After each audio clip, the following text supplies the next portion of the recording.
যারা রেলের group D পোস্টে চাকরি করতে চাও তোমাদের জন্য এই ভিডিওটা ভীষণ গুরুত্বপূর্ণ। টু জেড, কবে form fill up, salary, syllabus, to Z তোমাদের সামনে আমি তুলে ধরবো। তো চলো শুরু করা যাক।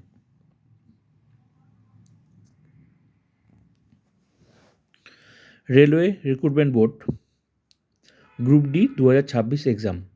ভ্যাকেন্সি আছে তোমাদের 21,997টি ভ্যাকেন্সি আছে অল ওভার ইন্ডিয়া। হ্যাঁ, job location all over India, across India.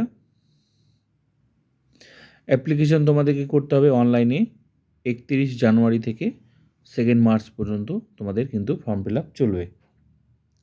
Selection process কিভাবে হবে?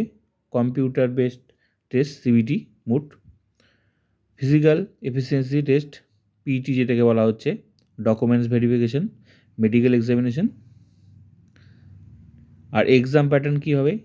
এক্সাম প্যাটার্ন হবে তোমাদের, দেখে নাও, জেনারেল সায়েন্স কত থাকবে? 25 মার্কস।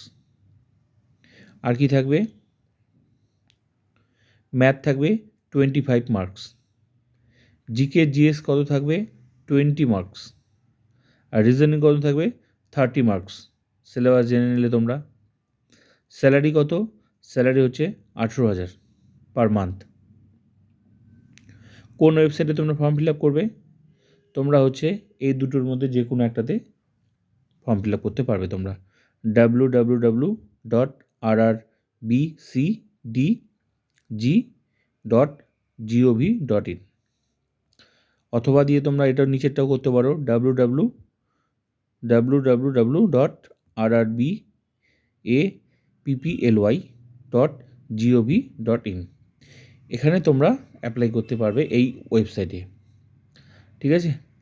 আর অল ওভার ইন্ডিয়াতে তোমরা তাড়াতাড়ি অবশ্যই ফর্মটা সঠিক সময় কিন্তু ফিল আপ করে দেবে যদি তোমরা গ্রুপ ডি পোস্টে চাকরি নিতে চাও রেলের। পুরোটাই আমি তোমাদের শেয়ার করলাম। তো তোমরা অবশ্যই হচ্ছে 31 জানুয়ারি থেকে 2 মার্চের মধ্যেই তোমরা ফর্মটা ফিল আপ করে দেবে। আর বাকি তোমরা এই যে ওয়েবসাইটটা আমি বললাম তোমাদের, এই ওয়েবসাইট ভিজিট করে তোমরা আরও ডিটেলস তোমরা জেনে নিতে পারবে।